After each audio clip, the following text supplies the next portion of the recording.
Hi everybody, and welcome to another video from Soul Archer. Now it's a hot day, so I'm going to take my hood off today.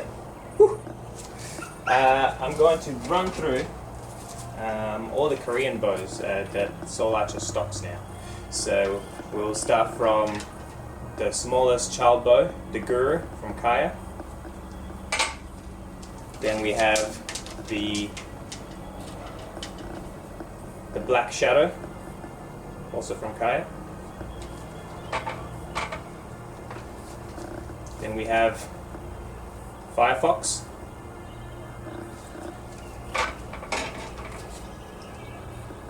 Then we have the Wind Fighter.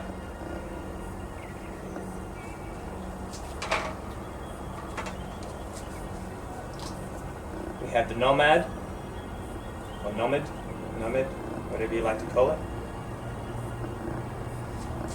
And we're going to compare them to the Horang, the one that you're probably already familiar with, my Korean bow that I've been importing for, my deluxe bow, which is also the one that I shoot. Let's get going. So the way we're going to compare these bows today is by doing three types of tests. First one is with a chronograph, which gives you an exact speed of the arrow as it comes out of the bow.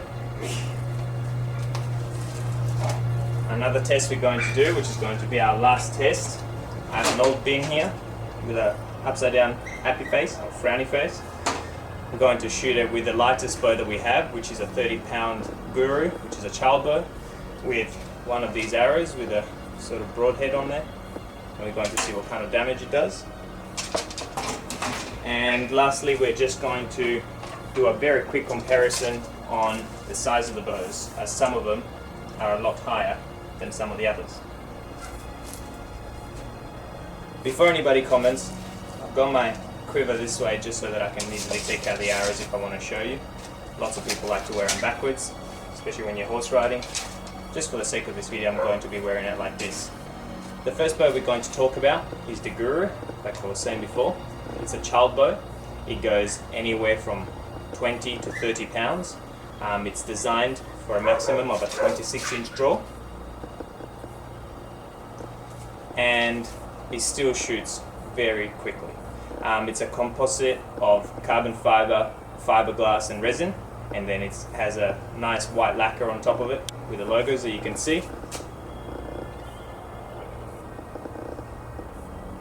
This specific type here is 25 pounds, so we're going to try that on the chronograph afterwards. The second Korean bow we can talk about is the Black Shadow. Now this one, don't know if you can see, has a lamination of woods, and then it has a very nice black gloss finish to it. Black Shadow logo there. This is one of the only ones, well, this is one of the only Koreans that has a very thin looking handle. Unlike most of the other Koreans, like my deluxe range, they've got quite a bulky handle, which gives that sort of wrist angle. Whereas with these, it's probably what most people here in Australia are used to. And that's it, that's a Black Shadow. We're going to be testing it at 35 pounds. All the bows today are mostly 35 pounds, other than the Guru, which is 25, and the Nomad, which is 40. The next one is the Wind Fighter, with a really nice red, flame red finish on the end. It looks very similar to this other one here, the Firefox. As you can see, the Wind Fighter and the Firefox are the exact same shape and size. Only difference is the materials inside that they make them with. So we'll see if they perform equally, being 35 pounds each. The next one is the Nomad KTB, still from Kaya. This one is a bit more rustic, traditional finish. Has those nice leaf or branch patterns. And then on the black back, it's the black gloss, like the deluxe bows. Now this one is a little bit longer, it's 53 inches in length, so for the bigger guys they'll be able to draw a little bit more. It has a very grippy yellow handle, so yeah, it's good for grip. If you compare it to my deluxe bow, you can see the size difference. So that's about another 3 to 4 inches length. Also the shape you can see is pretty much exactly the same, just the size is a little bit bigger. The last bow that I want to talk about is my sort of little baby. It's the Orang Deluxe Korean bow. You can see that it has birch bark. This one is a bit worn out, it's my bow. It has birch bark, a thin layer of birch bark just as a cover. It has black gloss to resemble the ox horn that they used to put in the Korean bows when they used to make them really traditional. It has 6 layers of compressed bamboo and a layer of carbon fiber inside, and that's what gives it that smooth and snappy finish when you let go of the string. Alright, so that's the bows. The next test is going to be with the Chronograph, and we're going to test how fast they can go. See you later. Okay, here we go for the first test with the Guru Child bow. We're going to be using the same arrows, which are these blue and white fletched carbon arrows. A bit blurry, I know. And they're 400 spine. We'll see how they go.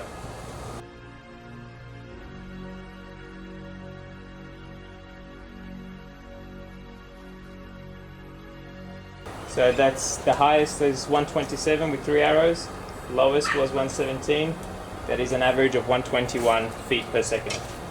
Okie dokie, next one up is the Black Shadow at 35 pounds.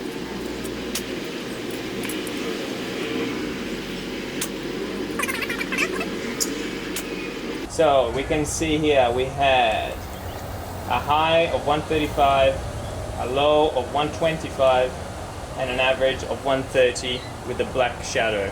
Okie dokie, the next one up is the Blue Firefox, and that one I've only got at 40 pounds, so we should see an increase in power in that one.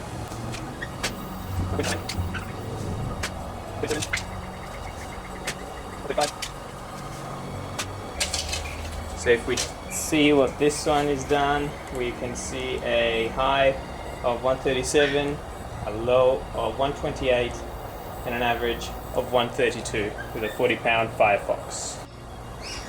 Now, to give you guys a comparison, we're going to be doing a test shot with my 35-pound Deluxe Korean bow.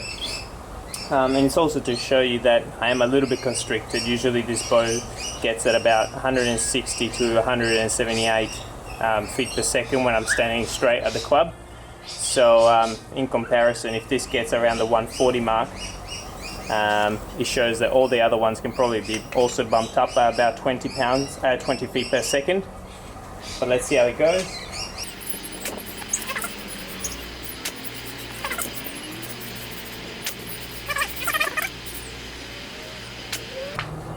And that's 134. So if we review my Deluxe bow, we've got a high of 146, a low of 134, and an average of 141.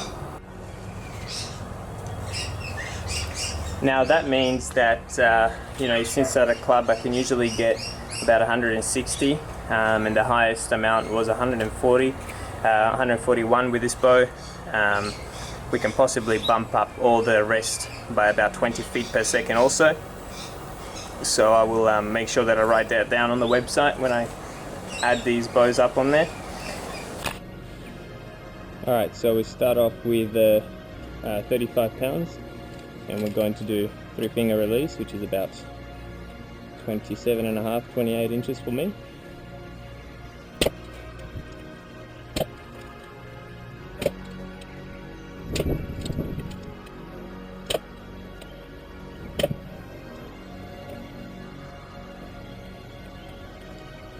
So that's 158, 163, and the lowest was 134, which I think was a mistake because they're all around the 150s. So I'd say around 156 to 165. Alrighty, the next one is the Fire Red Wind Fighter. Let's see how this one performs. This one is also 35 pounds.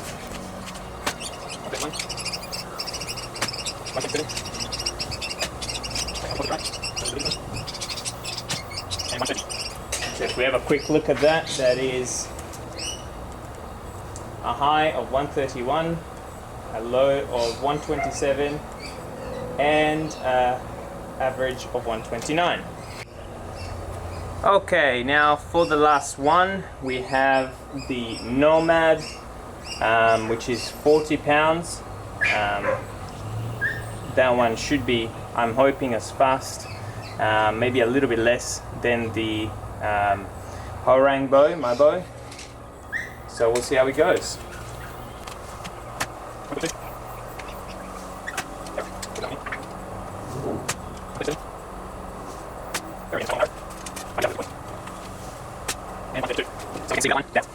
So we can see with this one, the high was 142, the low was 132, and the average is 137.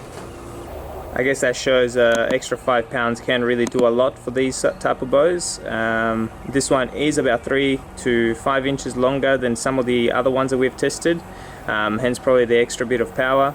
Yeah, it's around the equivalent to my deluxe Korean bow, and it also gets some pretty good grouping. Granted, I was only shooting at 5 meters.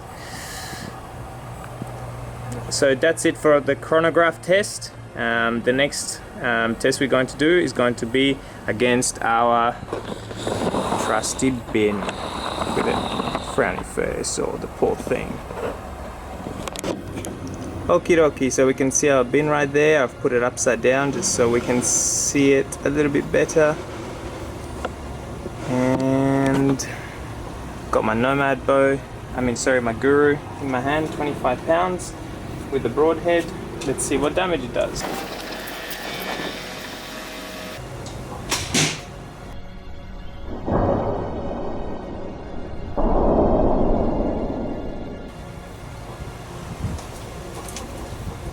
I'm gonna go get it. Okay, so you can see here, 25-pound bow, aluminium bin with a plastic insert, straight through, and you can also see where the tip hit the other side.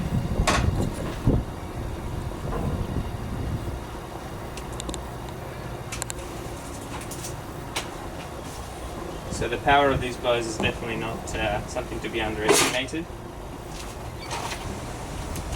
Okay, so after trying it with a little Guru, we're going to try with the Nomad, which was the best performing one. See what that can do.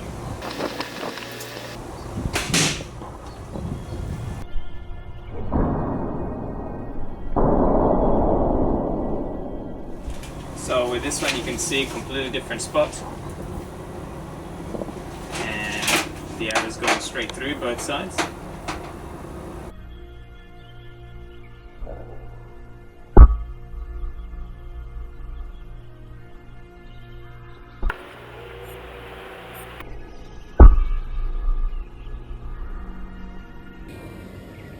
Alrighty then, so you can see here the lighter carbon arrow went straight through and then stopped into the backstop, whereas the bodkin point, which is about 600 grains, so it's quite a heavy arrow,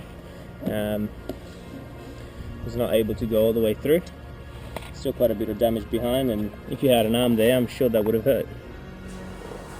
Okay guys, thank you all for watching. I guess today you can see the difference between all the different Korean bows, going from the child bow all the way to my deluxe bows. The definite winner today was the Nomad at 40 pounds, 53 inches in length. It just beat the deluxe bow by a little bit, but you can see those extra 5 pounds helping out. And of course this is a lot less of a cost as well. Thank you all for watching this video from Soul Archer, and I hope to catch you next time. See ya.